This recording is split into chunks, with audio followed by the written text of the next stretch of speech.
Hello, everybody, and welcome. We're going to do a little Second Amendment stuff, I guess, today. This is The ATF Might Be Evolving. This is Not Good by Brandon Herrera. We'll see his opinion on it. This is his most latest video.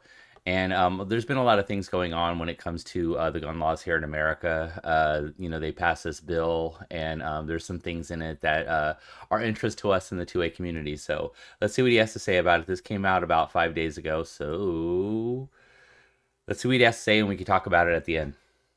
What is up, guys? Some big news just landed, and I thought it was important enough that it needed its own video. Also, as you can tell, the gun wall is going up. I just need to populate it with, the guns. I'm gonna do some panels here-ish, I think, too. Let me know what you guys want to see. But that's not why we're making this video today. So there's a major development that just came down from the White House and the DOJ, and I need to mobilize you guys and get your help in making sure the administration knows where gun owners stand on this. But just jumping right into it, there has been an official proposition to disband the ATF by merging it with the DEA. Okay, now the boos are picking up again, as you can imagine. Yeah, that's that's not good. Also, thanks to Gun Owners of America for once again bringing this to my attention so that I can let you guys know about it. So why do you think that's not good in your opinion? Like right off the bat, it just makes me think that you're making an agency like the ATF a lot bigger by merging it with the DEA, and then you're giving it more resources and more power and more money, and then a lot of those things are going to merge together too. So they're going to merge whatever gun laws in with drug trafficking, and it's just going to get really wild and crazy, and you just don't need that kind of trouble. Okay. Put up the official proposition. They say to most successfully, effectively, and efficiently continue to fight to eradicate designated cartel FTOs and seek to eliminate violent crime, the Bureau of Alcohol, Tobacco, Firearms, and Explosives will be incorporated into DEA, addressing both drug and gun crimes. This would be a transition in the fiscal year of 2026. I'll be fucking honest with you, this one wasn't even on my radar. I mentioned in a previous video, ATF and FBI and what that would look like. DEA is a bit of a wild card. Now, look, don't get me wrong. I am all down for taking ATF agents off the task of harassing American gun owners who just want to exercise their Second Amendment rights and turning them toward real criminals like the cartels operating at our southern border. And I do think that with the proper people in charge, that would be exactly what would happen for a while. What fucking terrifies me is if we have the wrong person at the helm. And believe me, next time we have a Democrat president in office, there will be. Because now with this merger, instead of ATF agents going after the DEA kind of stuff and, attacking the cartels and such, you have a supercharged ATF with all of the resources of the DEA behind it. And that is not good. As GOA lays it out, 3 times the ATF budget, 4 times the ATF tactical units, 10,000 new employees, and reduced oversight and accountability. Because it's not just the ATF becoming the DEA, it's also kind of the DEA becoming the ATF. And if that sentence alone didn't just tighten your sphincter, you probably haven't done a lot of reading. Luis Valdez also weighs in here. As a former cop, no, this is 100% not a good thing. No offense to my brothers and sisters in blue, but the way our civil rights have been crushed via the war on drugs, I do not want to see the Second Amendment treated the same way. Merging DEA and ATF is not abolishing the ATF, which I think you... Let me tell you something. This whole thing with the political left and right and stuff like that, the good thing about not totally being left or totally being right is you get to talk shit about both sides when they act stupid. You get to talk shit about the guy next to you who has 99% of your same interests, right?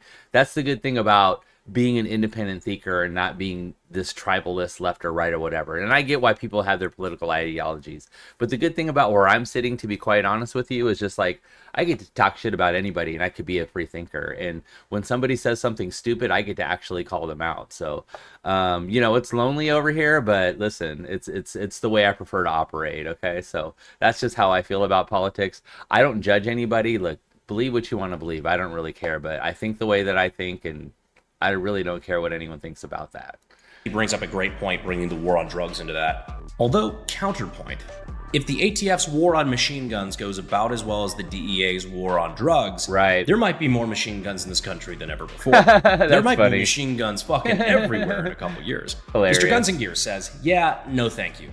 I do not want to see the assets of the war on drugs being oriented at the Second Amendment. Right. Which, again, I couldn't agree with these takes more. What sounds like a good idea under a more pro-gun administration feels like it's going to be the ultimate monkey's paw a couple years down the road when the people who fucking hate guns and hate you for owning guns get in charge of that budget. Now, a lot of the sources being tossed around are saying, like, White House says this, White House says this, as if it's like Trump himself is saying, you know, go do this. From what I'm told, the person actually behind this seems to be Deputy Attorney General Todd Blanche. Another not so stellar plan coming from Pam Bondi's DOJ. But right now, the DOJ seems to be testing the waters to see the gun community's reaction to this. And I'll get into that a little bit later. Fucking trust me, I will get into that. I'm gonna have like a fucking intervention here in a minute. But for now, let's just go with this. Do however you can, please help get the word out that gun owners in the gun community do not want the ATF to get merged into the DEA. Whether you're sharing this video or one like it, or getting vocal on X, seriously, a lot of people in the administration and in politics in general do pay attention to X. But whatever it is, just make sure that your voice is heard. We just saw this with suppressors in the HPA. It does matter. Now, that was part one of this video. This next part, I'm gonna ask you to stick with me. Because once I make sure my employees get fed real quick, we need to have an intervention with the gun community. Now, when I'm here at my desk browsing online, I tend to like to do it with a little bit of protection nearby. I'm going to skip through this. Herrera, code Herrera. Thank you to Delete Me for sponsoring the video. And again, big thanks to SDI for helping us keep the lights on. If you're looking to get your start in gunsmithing and just have no idea where to start, consider checking them out down in the links down in the description and in the pinned comment, sdi.edu. Back to the video. All right, here it goes. So I think that there's something a lot bigger that's at play here. And honestly, it's kind of been weighing heavy on my heart lately, just being perfectly honest with you guys. So even though I can already see it coming, I know a lot of people are going to talk shit about me because of this next bit, but fuck it, I feel like I kind of just have an obligation to talk about it. Gun owners, learn to take a win. I've touched on this briefly in previous videos, but it's really coming to a head right now. I've heard from multiple people that I trust on Capitol Hill right now that there is a growing frustration from the powers that be with the 2A crowd. Because no matter what they try to do with stuff like the ATF, there's always this feeling of it's not good enough. So they're getting tired of fucking trying. Like word breaks that Cash said he's gonna slash a third of all ATF agents. Fuck you, it should be 100%. The big beautiful bill that cleared the House now includes the Hearing Protection Act and takes suppressors off the NFA. Fuck you, we should repeal the entire NFA. Shut the fuck up. Listen, I agree. Listen, of course you want all those things to happen, but it's like he said, man, they're putting it in there, let it pass, take the win when you can win, and then go back and try to win the other ones too. But I mean, dude, to just completely nix the whole thing because it doesn't have every little thing that you want in it is probably not a good approach. It's really not. It's not very effective, especially in this political environment. God, I am fucking begging you on handed knee to just say thank you when somebody gives you more of what you want. Right. This is why Democrats have been kicking our ass, frankly, when it comes to gun rights for the last 100 years. Because they do it one little bite at a time, It's true. and they celebrate their wins, regroup, and go right back to pushing forward to what they really want. That's You know what I really don't agree about the Democratic side of this argument, to be quite honest with you, is just like, a lot of these people have no idea what they're talking about, yet they have an opinion about it. You know what I mean? Just, you got to spend some time with everybody to kind of understand where they're coming from before you start making these past judgments and have these opinions about shit. Strategy has gotten them the NFA, the GCA, the Brady Bill, and a million other tiny little regulations that just death by a million pinpricks have been fucking over the gun community. Yes, I want the ATF gone. Yes, I want the NFA gone. Those are all things I'm actively pushing for. Right. But I swear to fuck, if anybody embodies the expression of letting perfect be the enemy of good, it's been that vocal sect of the gun community lately. Nice quote. Some people have their head buried so far up their ass that if a bill doesn't perfectly contain every little thing they've ever wanted, they call you a bootlicker and then they shit in your Cheerios. Here's a little practical civics lesson for you. Now, there are like a handful of politicians in DC that I trust to actually do the right thing just because it's the right thing, right?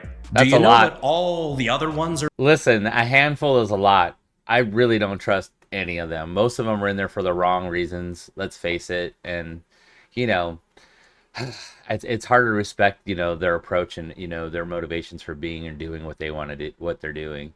They're motivated by money Yeah. and political capital. Now, if a Right. politician decides, maybe I'm going to spend some of my precious political capital to go out on a limb and put some pro-gun provisions into this bill, whatever that bill may be. They stick their neck out on the line trying to appease gun owners, and we act like ungrateful fucking brats. Do you think they're going to be in a big hurry to do that again? That's like a story I remember Cody telling me when he was in New Orleans. Him and his son John, try to do a good thing. They go out and buy some pizzas for homeless people that are there on the street. He tells John to go hand this pizza over to this homeless guy. They don't want it. And instead of being grateful, the guy's probably hungry. I should fucking free pizza. He turns to John, who's maybe not even a teenager yet at this point. He said, "Where's my drink?" That's the sort of attitude that the gun community can't afford to have. Well, I shouldn't have to be grateful to them for following the Constitution. Sure, I mean, I agree with you in theory, but that sort of spit-in-your-face attitude is why we have so many politicians in this country who fucking don't. So when Chip Roy, when Andrew Clyde, and representatives like that who dug their heels in to fight for us to get suppressor deregulation, instead of saying, well, the Short Act wasn't on it, so you guys failed, you're all the same, I hope you get hit by a bus, traitor. We say, I really wanted the Short Act too, to be quite honest with you. But like I said, I was happy with just getting, the silencer bill, in there. That's shit. thank you. Fuck.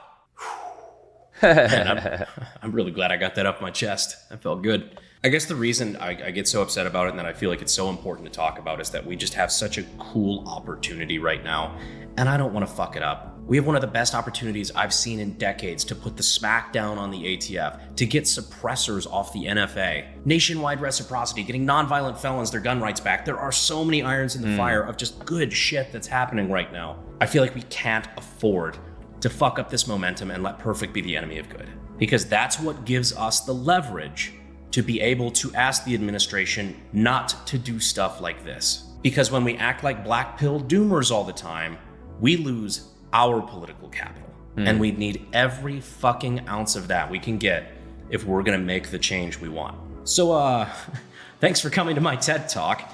I don't know, guys, feel free to tell me I'm off base with this, but to me, with my knowledge of just what's happening in the political situation in Washington, this just seems like a no-brainer to me. And please, like I said, get vocal about how much the gun community does not want the ATF to merge with DEA. Because if they go forward on this thinking that this is gonna be a win for gun owners, we're fucked, and I'm not sure we'll be able to unfuck that. So be vocal, tag the DOJ, tag the Deputy AG, and let's keep this momentum up, because the next fight is with the HPA in the Senate. That wraps up what was accidentally a very serious episode, but I promise more silly shit, more shenanigans soon. Got a gun meme review coming out pretty soon. I don't know if you can guess what that's going to be about. I just feel like stuff like this is way too important to not talk to you guys about when it comes up. I love you all. I'm sorry I got mad. But for real, guys, I appreciate you, again, staying to the end of the video. And as always, I will see you in the next one. Thanks. Fuel is my obsession to make the perfect weapon like. They say to most successfully, effectively, and efficiently continue to fight the fuck.